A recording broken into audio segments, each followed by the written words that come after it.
Hey there, welcome to the Focus Podcast with Tara Lee. This is the place where we talk about real life, real relationships, and how to grow through it all.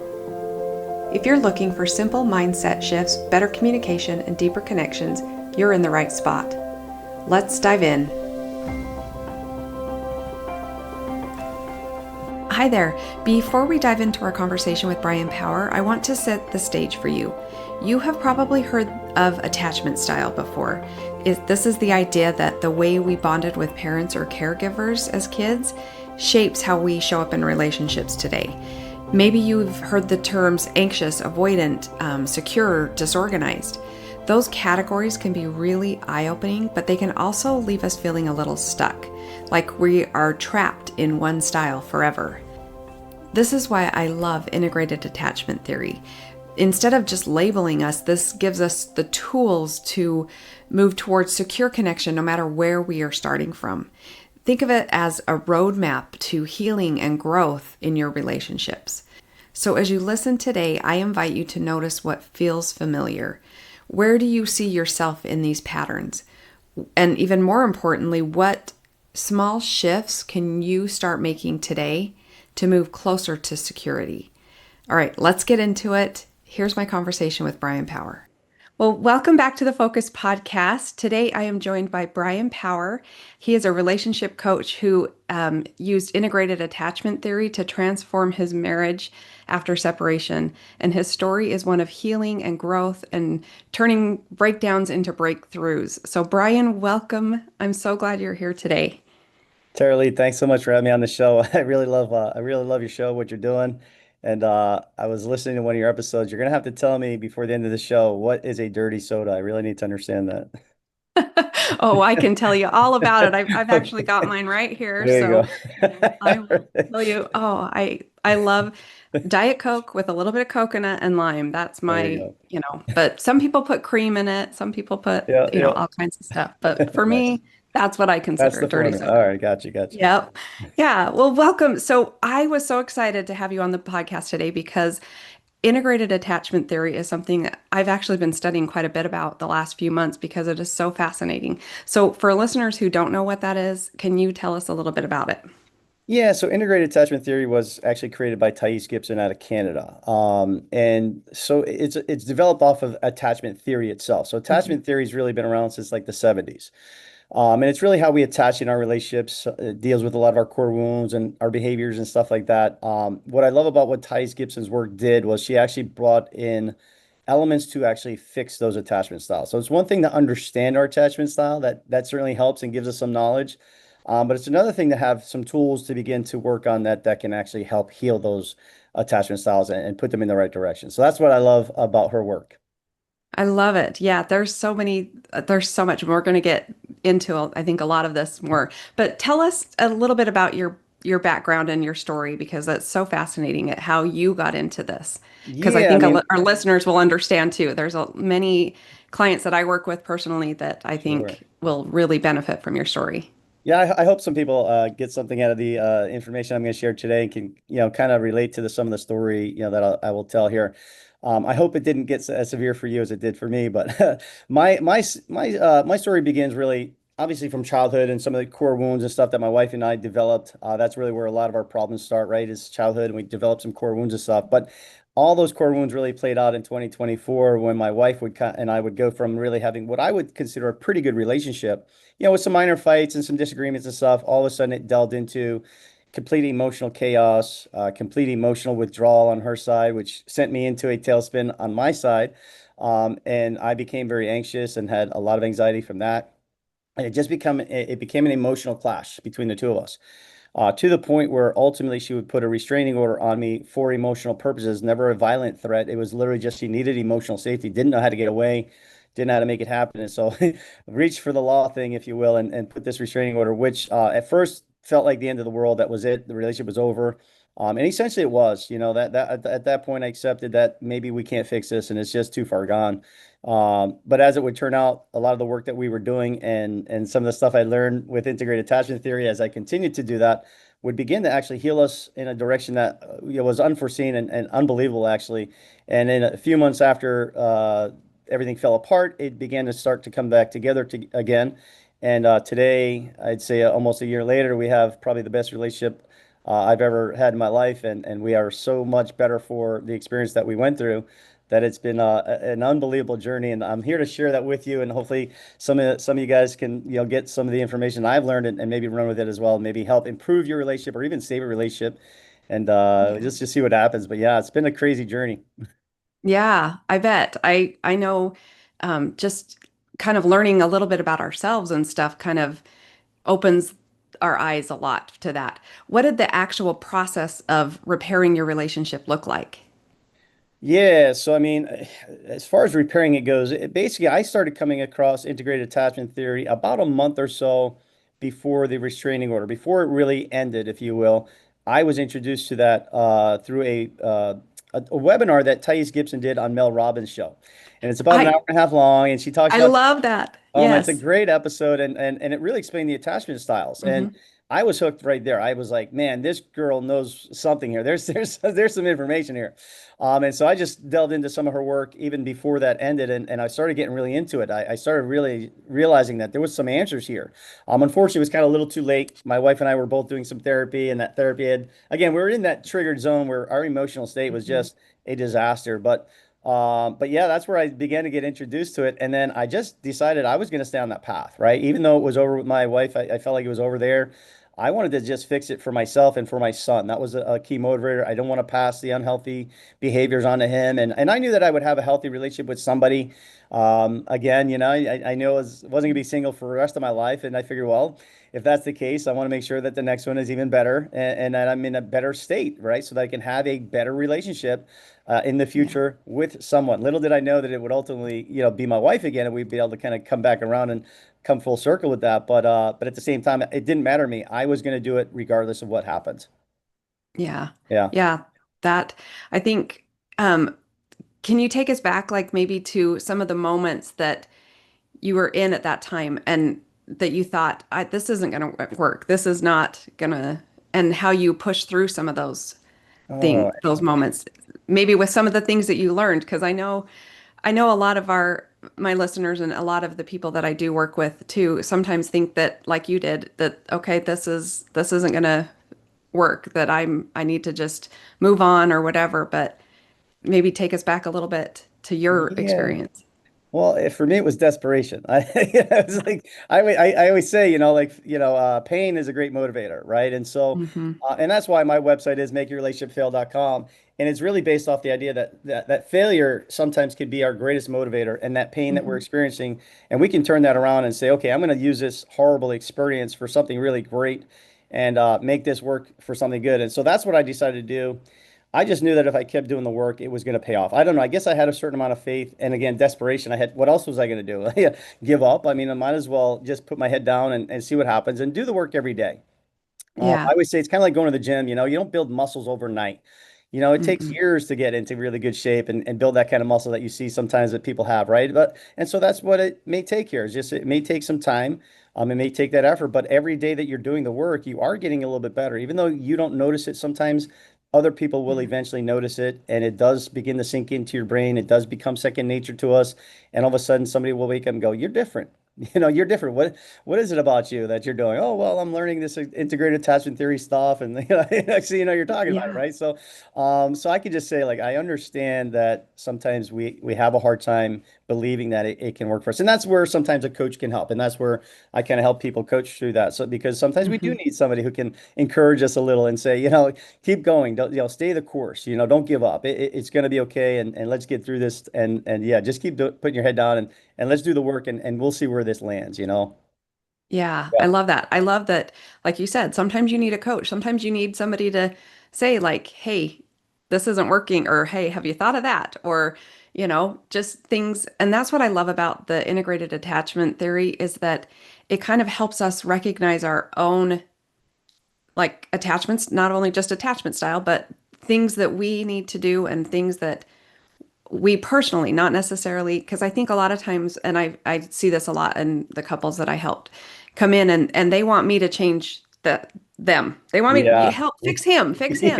and it's like that's not really how it works. And Yeah. so So Yeah. Do you want on that note, Tara, 100%. So that was the first thing I had to learn was that it's not the other person, it's us. to?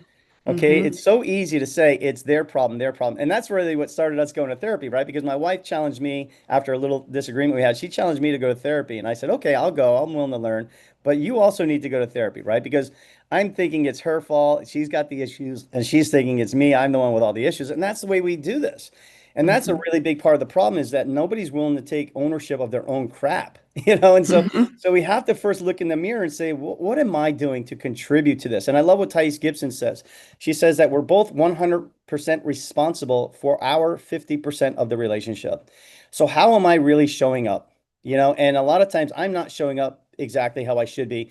And a lot of that does come from, again, the core wounds and some of the things that we're doing subconsciously. That's the thing I learned a lot about was the subconscious, how that plays out in our lives, and that 95 to 97% of our choices in life are really made by the subconscious, and that the conscious cannot outwill the subconscious. So consciously, I may know I need to get to the gym and work out and exercise and eat better, but subconsciously, I just want to feel comfort.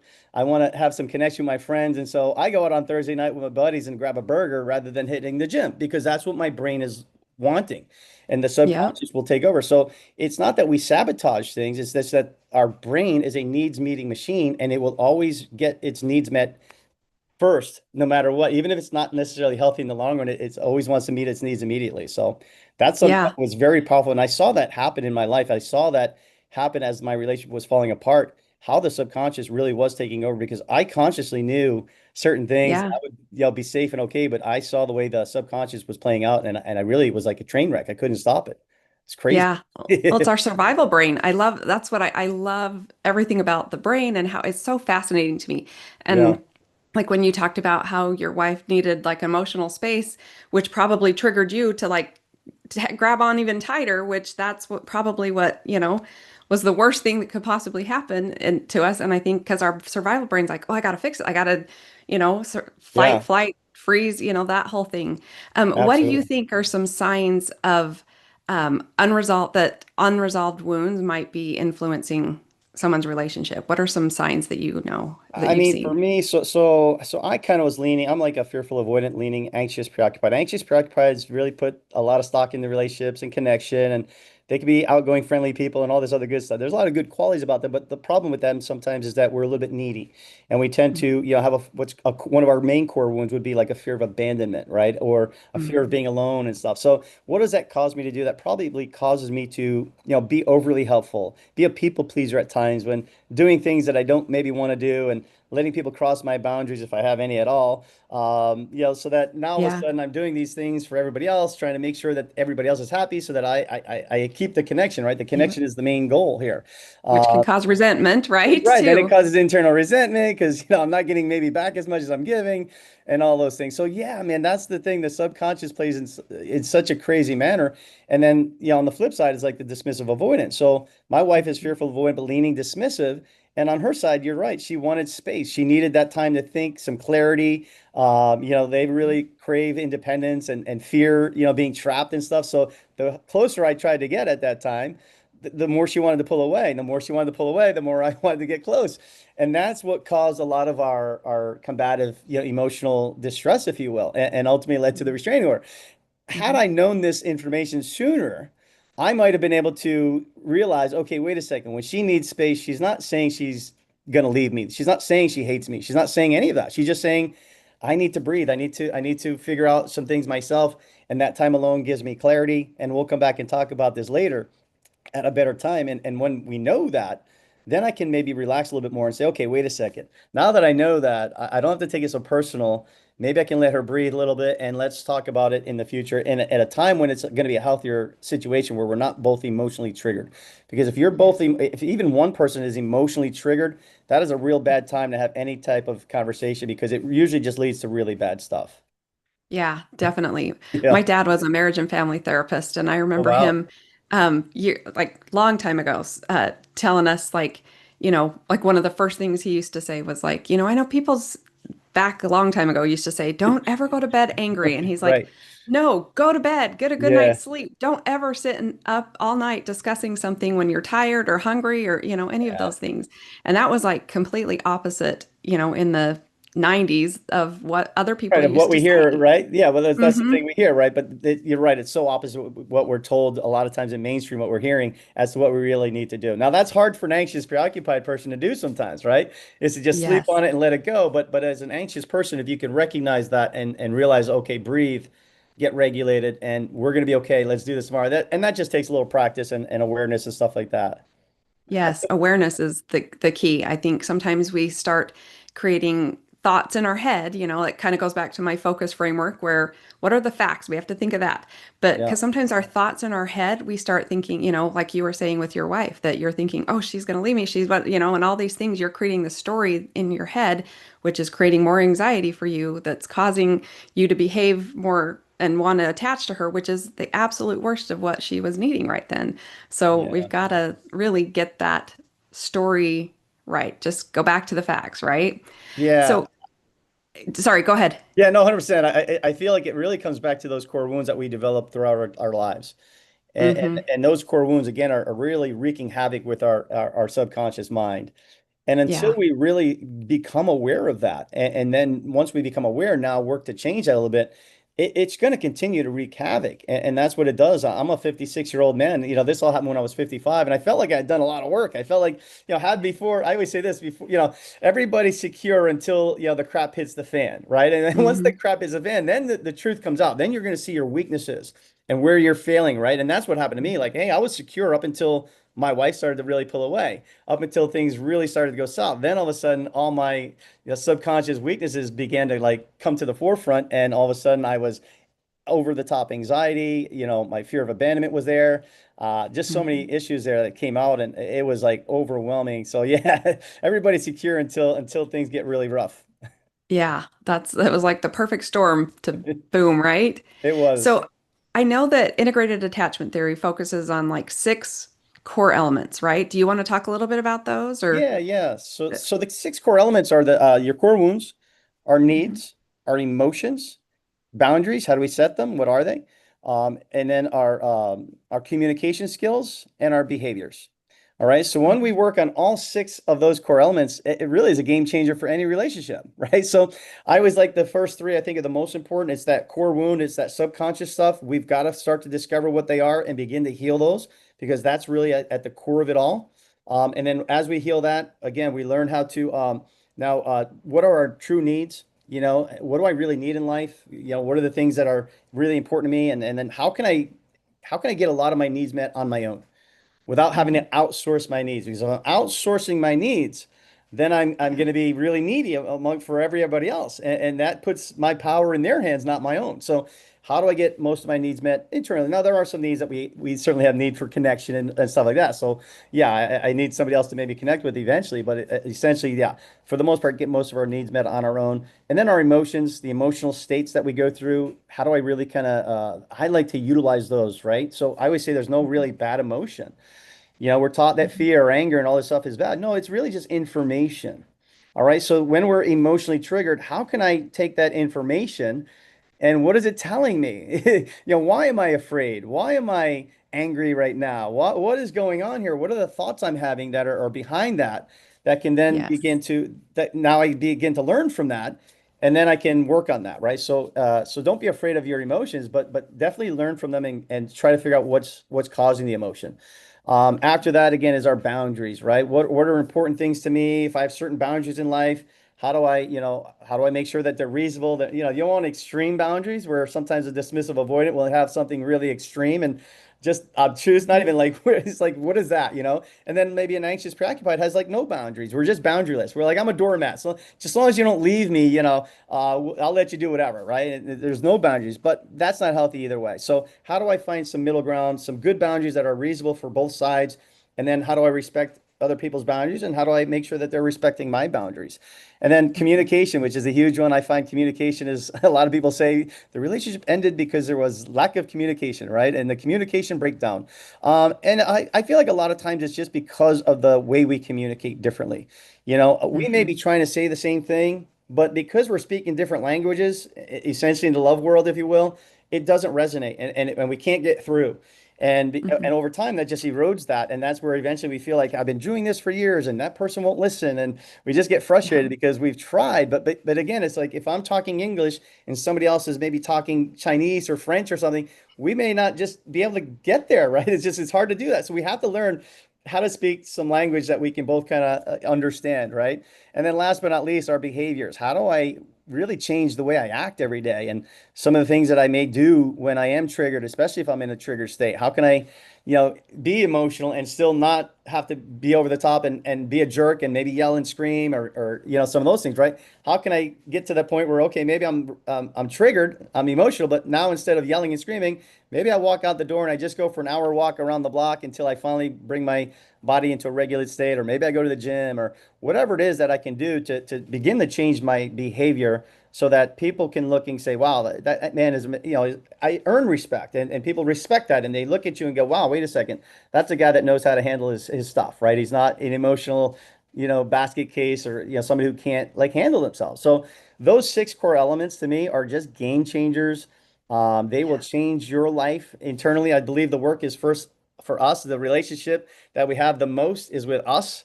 And then as we change the relationship with us, that begins to, change the relationship with everybody else around us. Obviously, our spouse is the one we always think about a lot of times, but it will spill over into family, your friends, your coworkers, Mhm. everybody you meet.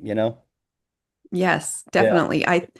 I completely agree because as I learned more about this too, I mean, with my children, I've got three adult children, 25, 21, and 19. And so, Wow. I think learning more about myself and how I think it's really made me grow even as a parent too. So, if somebody right now were listening, and they were maybe feeling hopeless, that their relationship, that they're in, whether it's a spouse or a sibling or parent or whatever, Yeah. what would you want them to hear right now? So my whole premise now is, and my website is literally make your relationship fail.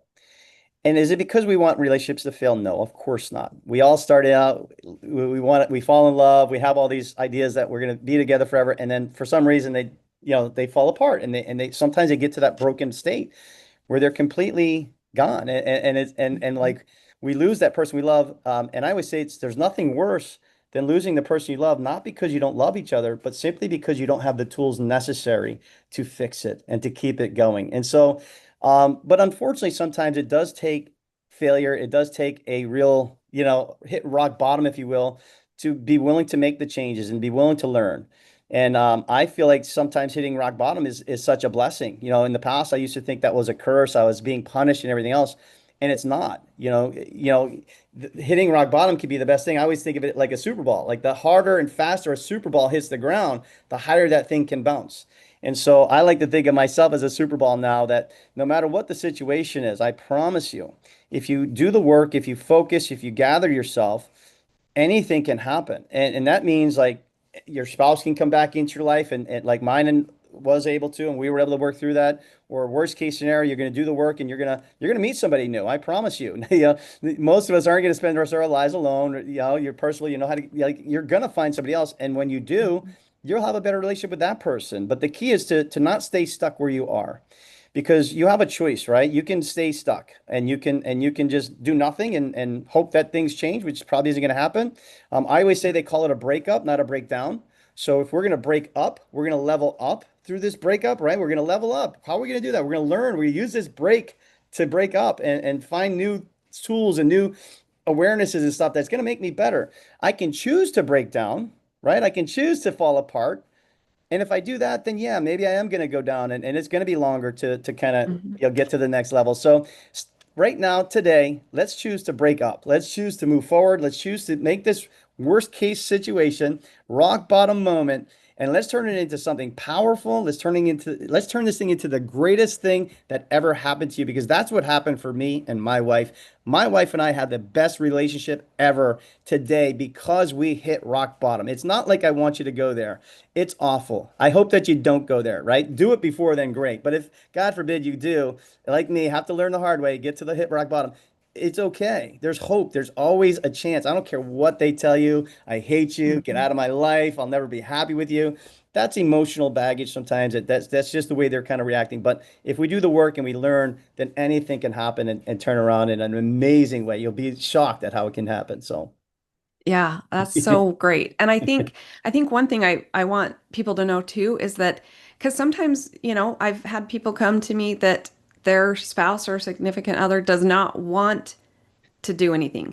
And it doesn't really always take two of you to change the relationship. It takes there's Dr. Matt Townsend. I don't know if you've heard of him, but I love him. And he talks about two heads are better than one, but one head is better than none. And so, like, even if just you're changing yourself and you're working on yourself, it doesn't necessarily you don't need that other person to change, oh, right? 100%, Charlie. I love that. It's so true because if you yourself know, like your partner, you learn their attachment style, you learn a little bit about their wounds, you see them, you're able to Mhm. see some of what they're dealing with. Now, even if they don't come along with you, eventually, if you keep doing the work, you keep changing, you keep learning different behaviors, new styles, new communication skills. All of a sudden, they're going to come along for the ride, whether they like it or not, and they're going to see, like, wait a second, this person Yeah. is changing a little bit. There is something different there. This is working differently, and they may eventually come along and say, "Wow, I want to learn more about that." Right? But even if Yeah. they don't, even you yourself can really change the dynamic of that relationship. Now, ultimately, yes, I do believe somebody's going to have to come along with you at some level Mhm. because eventually if you keep growing and they never grow with you, sometimes that may become an issue. But I promise you, if you keep growing, the more likely is they're going to come grow with you, or you may eventually, it's possible you grow apart. And if that's the case, because they're just staying in that really unhealthy zone, it's unfortunate, Mhm. but that may sometimes be what they need to go through, where they're, maybe at that point figuring out maybe I need to make some changes because I don't want to lose this amazing Yeah. person, or maybe it's too late, unfortunately, at that point. But like sometimes we have to do that, but we have to make the choice for ourselves, especially if we have children, to do the work so that we don't carry this on for the rest of our lives and we don't pass it on to the next generation. And that's the key for me. I didn't expect my wife to come back into my life. I had no idea that was going to happen. I just knew that I wanted to keep getting better and healthier, and I definitely didn't want to Yeah. pass this stuff on to my kid. And that's the work I did. And then just let the chips fall after that, because once you do that, like it opens the world to any possibility, all possibilities. I always say this: if I had done the work and she didn't do the work, then I may have moved on with my life and had a great relationship with somebody else. Okay. If she Yeah. had done the work and I didn't, then she might have moved on with somebody else, and I'd be stuck in that low vibe, if you will, and having bad relationships still. Or if neither one of us did the work, we might have gotten back together, but it would still be a bad situation. And eventually that would probably, even if we did stay together, it wouldn't have been great. It would have been still struggling and everything. So the best case scenario is yes, you do the work, put yourself in that Mhm. position. Hopefully they come along with you. If they don't, at least you're there. If they do, you have a great opportunity to have an incredible relationship with the person there. And I always say this: my wife and I choose each other today. We choose each other daily. Okay. My wife can choose to walk out this house tomorrow. I can't stop her. I don't think she will, right? But I mean, but nothing's stopping her. I don't trap her. Love is letting somebody go. I don't try to hold on to her. I try to let her live, be herself, be her life, let her like. And if she chooses to walk away, it would hurt, but I'll survive, and I would pick up the pieces, and I would still move on. I would still learn to love again. I would still learn how to practice and move forward, and that's just life, right? But we choose each other today because we've learned how to have good relationship. Why would we want to choose anybody else? Like we, we get along great. We have that love. We have like family. Like so, it just makes it a much better chance that we're going to be together for a long time and forever, hopefully, right? And that's the goal, is that we have a lifetime of love and a good relationship, though, not because we're just stuck together. Mhm. We're together because we love each other and we have a good relationship that's fun and exciting. We communicate, our needs are met. Like we're being fulfilled. Yeah. It's a great way to go. Yep, you're working on it every day, and that's what it Absolutely. takes. I think you don't want to get into complacency or anything. I've been married to my husband and I've been married almost 27 years. So over Wow. 26 years. Yeah, like so it's been a while and That's awesome. we choose each other every day. We have to That's make it. those choices and recognize that neither of us was perfect. We both have, but I love how you recognized those things in yourself and like you said you could see some of those things, and how you can be a better husband to her for through some of her wounds, right? That's Yeah, yeah, unbelievable. I'm telling you, those as I learn more about the six, core elements of the integrated attachment theory, it's a game changer, and we Mhm. just have tools now. I just say, like, look, we have tools now that can help us through this. It's not like we're perfect. It's not like we don't have moments where we struggle or, everything's, spot on. Like, no, but if we do get triggered a little bit, like first of all, we don't get triggered as much, but if we do, we also know how to handle that differently. If she's triggered, I'm going to give her space. Like, the last thing I'm going to do is try to have a conversation when I know she's not in a good mood, right? So I give her that space, but I know that we're going to be able to talk later about it. We have different ways of talking, which is huge. The way we communicate differently is just it's amazing. And when you know that, man, it's huge. I love yeah. it. Well, tell people where they can find you. I'm going to include in our show notes some of your links and stuff, but and kind of what you help them do and tell us a little bit Yeah. about that. Yeah, so you can find me at my website at makeyourrelationshipfail.com or myrelationshipfail.com. Both will take you to the same website. And on there, what I typically do is I have people join the personal development school, which is Thais Gibson School. There's tons of workbooks, there's tons of videos in there. There's so much stuff that we can go through and get you going in the right direction. When you join through my website, if you join that personal development school through my website, I'm going to give you a free session where I can talk about your situation. We can see where you're at. I want to help point you in the right direction, give you some things to work on it, and maybe move you forward, move the needle a little bit faster than had you not had that experience. If you decide you want to work with me and you want to really move the needle faster, I'm happy to walk you through some of these programs and we can talk about it and get you there a little bit faster. If you decide, hey, I just want to go at it alone, by all means, I'm okay with that too, because at the end of the day, I just want you to go, have a focus somewhere you can go and ultimately just heal your relationship and yourself so that you can be happier and healthier and everything else. And again, if I could be a vessel to help move that needle a little bit for you, then I'm happy to be there for you. But that's the best place to reach me is at my website, myrelationshipfail.com or makeyourrelationshipfail.com. Well, thank you, Brian. I really appreciate all your knowledge on this, and I love what you do and how you help people. So we'll, like I said, link that in the show notes and get people over there and get them feeling better because I know, like it's changed your life, and I know it can change a lot of people's lives to just learn about some of this stuff. So thank you for Yeah. being here. Oh my God, it's been such a pleasure. I don't want it to end. I want to keep talking to you because I feel like you and I could chat all day and learn a lot from We each really, other. we For really sure. could. Well, I hope we I, can do this again then, maybe someday. Who knows? I would love that. That would love Awesome. it. Thanks for hanging out with me today on the Focus Podcast. If something stood out or helped you in some way, feel free to share it or leave a quick review. It means a lot. Keep showing up, keep growing, and I'll catch you in the next episode.